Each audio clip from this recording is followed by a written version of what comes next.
.39, that's 21 minutes moving up to 8 o'clock. Our second hour with you this Tuesday morning right here in First Up. After your long weekend in Trinidad and Tobago, right now we focused on investment and of course how you can make the most out of your money. To help us go through that, we have a friendly neighborhood investment professionals from the Unit Trust Corporation, Omar Holder, Sales and Promotion Manager. Welcome back to First Up. And of course we welcome a very beautiful Wendy Bishop, Research and Production Development Manager. Ladies and gentlemen, welcome to First Up. It's a pleasure. This is one that we're going to focus, of course, on goal setting. Which is something, one of the mantras that Unit Trust professionals have been telling us. It's important to know what you want out of this individually. Don't look at what everyone else is doing because everyone's needs are different. Let's speak to that a bit, Omar. Correct. Well, Paul, firstly, thank you very much for inviting us. As you know, this series that we've been doing focuses on financial issues, and today, as you rightly said, is goal setting. It's important in goal setting, just as you said, to focus on your goals. And there are three key things to remember. Firstly, what that goal is, when you'd like to achieve that goal, and how you should achieve that goal. Let's take the first one. A lot of investors come to us and ask us, tell us rather, that they'd like to save for something. Example, a house. Let's take the first one, what that goal is. You need to be very specific on the house. A house in Arima costs different from a house in West Moorings, costs different from a house in Bon Accord. Also, too, you have to be specific in what you are saving for. Yes, ultimately it's a house, but specifically it's the 10% down that you are saving for your home. Next one, when do you want to achieve this goal? If you want the house within the short term, that's within 1 to 3 years, or in the long term, that's 5 or more, then the amount of money you'd have to put aside would be less in the long term than in the short term. So your income is directly tied into this? Exactly. And then thirdly, how? Just as you said with the income, we would suggest a minimum of about 10 to 20% to put aside to ensure that you're saving for your goals. Now, I know it may sound like a lot, but it can be done. And that will put you onto the path of achieving the goals that you want. Even in terms of getting oneself ready to visit an institution like the UTC for that type of investment, what should one walk with? What should one's mindset be in terms of preparing oneself for that initial interface? Excellent question. Generally, we would say at home, try to list all of your goals. Put them down on paper first thing. Move them from here to a piece of paper. It makes it more real. Also consider your family situation, what your income is. Come with those questions that we may not necessarily ask you, that we don't know about you. So it's important for the individual to also ask a lot of questions. Exactly, during the interview process. Because it gives you also an insight into where their situation lies. Correct, so we can better help them achieve their goals. Exactly. Wendy, let's talk about the fact that everyday living and how that impacts one's goal setting, one's goals in terms of investment, and one's income and how it's related, and inflation, just everyday inflation. Everyday, indeed. Inflation carries up the cost of living. And if it is that you're in goal setting and you're planning for your home, you must consider inflation. Inflation is the general rise in consumer prices. So when it is that you are getting into planning and goal setting, you must take in consideration your inflation. For example, we look at the housing example that Omar referred to. In 1964, I want to take you back. A house in Diamond Vale, a 3-bedroom house, was $12,500. Today, that house, the asking price is $1.2 million. Wow. I want to go to Arima. In 1981, I'm taking some attempt to get decades gap here. In 1981, it was $225,000. The asking price again is $1 million.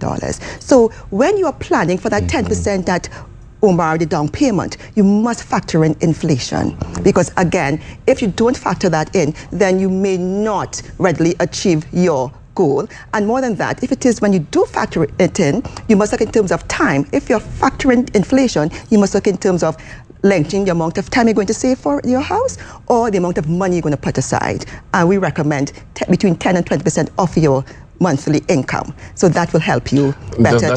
Does that take into account the fact that even though my income may be fixed, I expect it to rise somewhat in the next 10 to 20 years. Yes. I really can't judge inflation, or can I, through trending, to know what the impact of my other areas of spending is going to be on that long-term goal. Well, the thing about it is that we have known that inflation has been, one year was 11%, 9%. You can average that in terms of trending, as you rightly said. And what you can do is say, I'm going to factor in that prices are going to increase by, say, 9% for the next 5 years. And then you can factor that cost in so that you readily achieve your goals. You have to take that in. Correct. And Paul, you made a good point too on the rise in income. As you continue to put aside for your goals, thankfully for most of us, you will be increasing the amount you put aside because you'll be making more money. That in and of itself helps in achieving your goals. Someone recently told me they went to the UTC and they said, you all were very helpful in terms of helping them to understand how to provide a cushion for oneself, even when one has one's long-term goals in place, for market downturns, financial turmoil generally. How does your company deal with that in terms of getting people ready for those eventualities and making sure that they are not as deeply affected as others may have been, like the American, when people lost they lost their homes and stuff like that?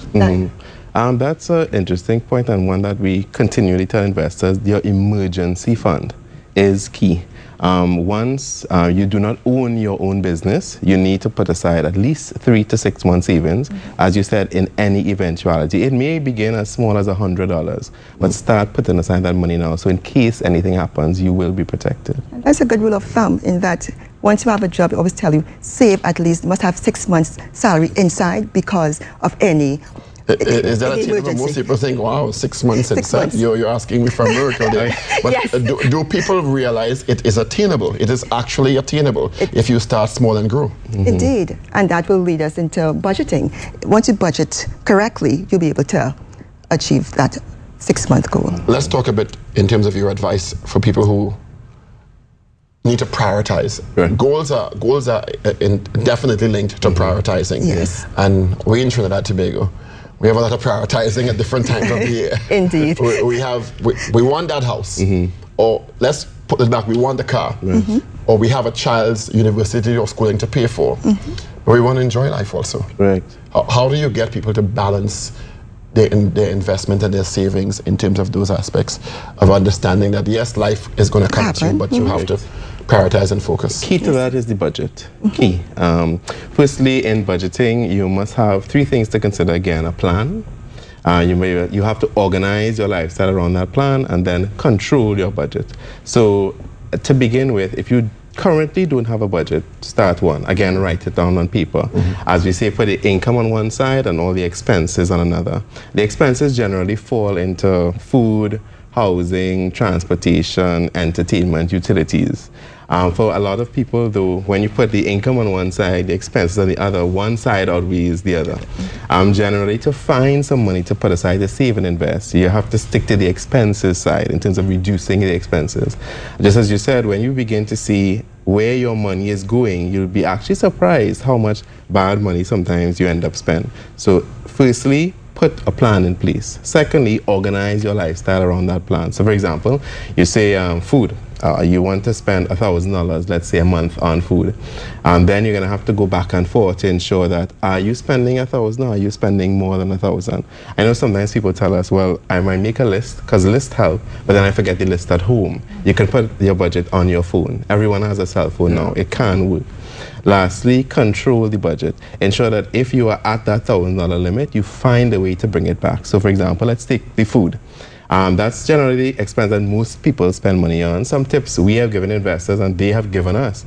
If you are hungry, don't go to the grocery because generally you end up spending more, because as you rightly said, the whole budgeting exercise is about ensuring that you achieve those goals that we spoke about in the beginning. Another one with food, consider buying in bulk. Not everything. Some things aren't beneficial in bulk, but some things are. Or you can buy as a group. Correct, exactly. Buy as a group too. Also visit the market for certain things. Additionally, a lot of people tell us... cook your own food. Cook your own food. Because you know how it is. We may be laughing at these things, but these are practical, day-to-day systems that you can put in place in terms of achieving that kind of lifestyle change. That you want, yes, that you want. And as you rightly said with the food, we know how it is in Trinidad. And on Monday morning, the fridge is full. There's no room in the fridge. Everybody brings Sunday's lunch, exactly. Tuesday's a little bit less room because you'll try to eke out every single last grain of rice to put there. Wednesday, you have a little bit more room. Hopefully Thursday, you might have cooked something on Wednesday. But Friday, the fridge is empty. Everybody comes with their hands swinging. Exactly. But if you try to cut down at least once a week, and once a week there'll be one extra box of food, that's $30, $40, even $50. You would have been able to put aside at least between $100 and $200 a week to add to that 10% down. Wendy, let's speak to that lifestyle change in more detail. And sometimes people don't realize you may think you have to make huge changes over a long term, but it's the little everyday changes that make the difference. Indeed, because when we speak with our unit holders, we advise them that there are only 5 basic needs: food, clothing, shelter, transportation, and utility bills. Some persons think that I did. So one person asked me, what about cable? I said, well, the electricity that you use is important, not the cable. But what we have to do in terms of once we budget those things and we take it seriously, then we can afford to, as Omar said, eke out some more money so that we can have that lifestyle we so want. But the lifestyle that we so want, we have to plan for that lifestyle. So in the early years of your work life, you have to start saving, right? So that you can really enjoy the lifestyle that you want in your middle to later years. So it's all about your planning, your budgeting, in order that you can get that lifestyle that you so want. Let's move it one step further now. Yes. So we've gotten the lifestyle under control. Yes. And we've set we have our goals, we have identified our goals. We've put systems in place to get to these goals. Yes. Let's make the hyper jump now from savings to investment. Yes. And what that means in terms of the feedback you've received, realized in interfacing with the public every day. How challenging or easy it is to get people to understand, okay, so you've now gotten your finances under control through prudent management, week-to-week managing, looking at your budget every week to make sure you've observed your monthly goal with your budget and you're keeping it under control, pulling back where you need to pull back. And now I have a steady savings in place and I'm not scrambling day to day in spite of whatever your salary or income is. Because no matter what your income is, you can live within that. Indeed.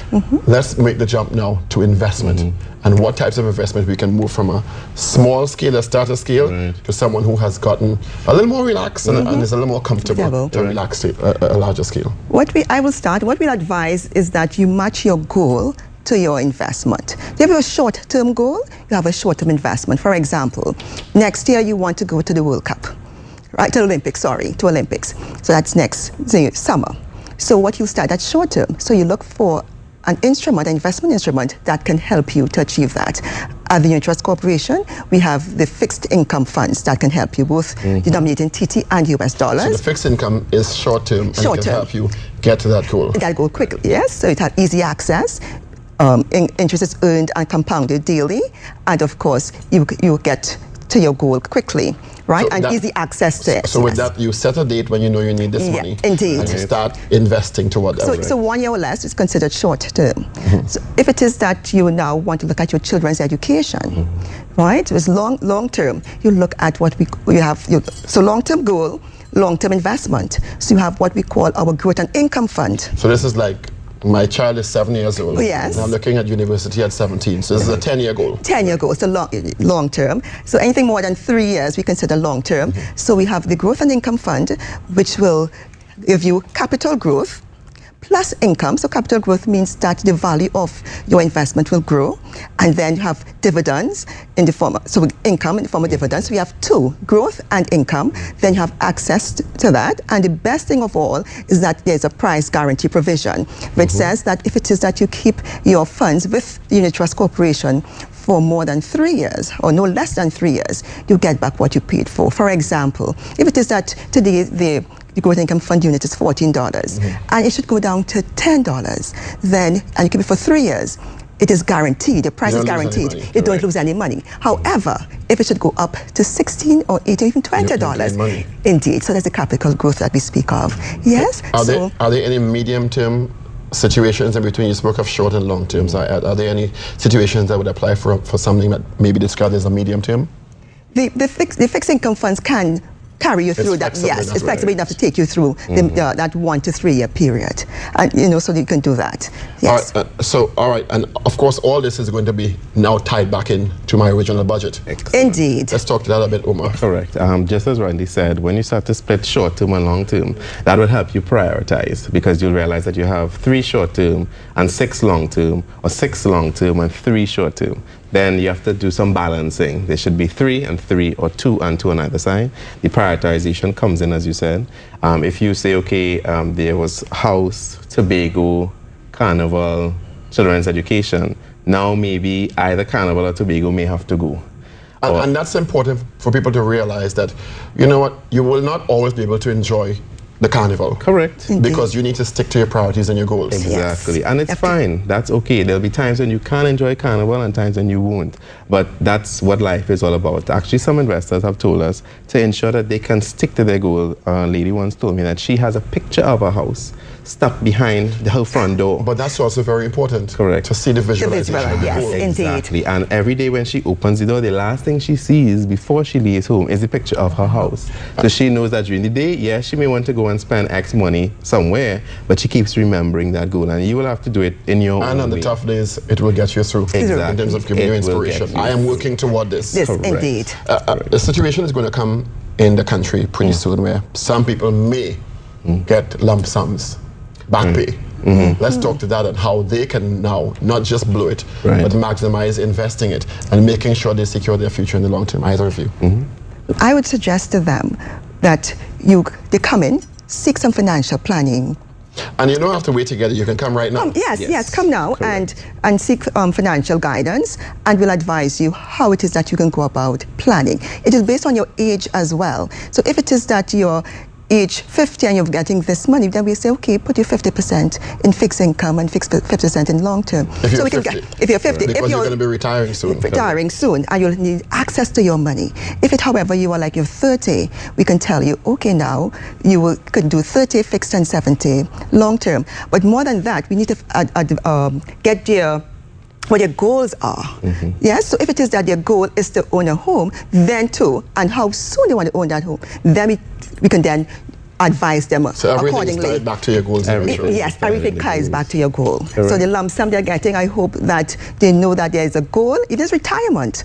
Yes, retirement. So if I'm 30 and government is going to hand me $70,000 in back pay, yes. What would you advise a 30-year-old who is looking to own his home in 5 years? Correct. You know, and well, I've seen a house that cost 1.2 million. I will need 10% discount. Right. That's 120,000. Right. The legal fees and processing fees are going to run me like 50,000. Yes. So I will need like 170 thereabout thousand. Exactly. Yes. To start the whole So, and I have 70,000 to put down. Right. What is your advice to me? Firstly, be sure that that is what you want. That is the house that you want. Ensure that if that is what you want, go after it. For a lot of investors at that age, as you see, there are a lot of other distractions around that a 30-year-old can Because it's $70,000. Exactly. Why don't I take a trip and buy 2 computers? Next is Olympics, yeah. So I think also to a good guide is those people who have gone before you. So your parents and so on, you'd have seen that they would have made those sacrifices, and the same needs to be done now. Yes, it's far away, and yes, you might be able to touch the car quicker than you can touch the home, but put that money aside. As when they said age is a great guide, when you are younger, that is the time to take advantage of long-term instruments, because as Wendy said, inflation is going to kill you later down the road. Most people don't realize that if they start as small as their salaries may be at 23 or 25, you just come out of university, you have your starter job, even if you're making $5,000 a month, what you have on your side is your age. That is more than anything else in achieving your long-term goals. So you may not have all the money you need, but if you put aside that early investment from 25 to 30, you are going to. And we always advise pay yourself first. So because if you pay yourself last, you wouldn't be paid, because everything else will come into and eat out of that salary that you have. So 10 to 20% salary of your salary to be put aside. Do that first, and then you manage the rest. Yes. Goals. Well, it's been very informative. I hope people are taking note and really understanding what setting that goal and prioritizing means. Correct. Thank you for coming. We've been talking to Wendy Bishop, Research and Production Development Manager at the UTC, and also Omar Holder, Sales and Promotion Manager, of course, about your investment, your goal setting, and your future. We're going to head up to the C News Center and take a look at the news and come back with more. This is First Up on C.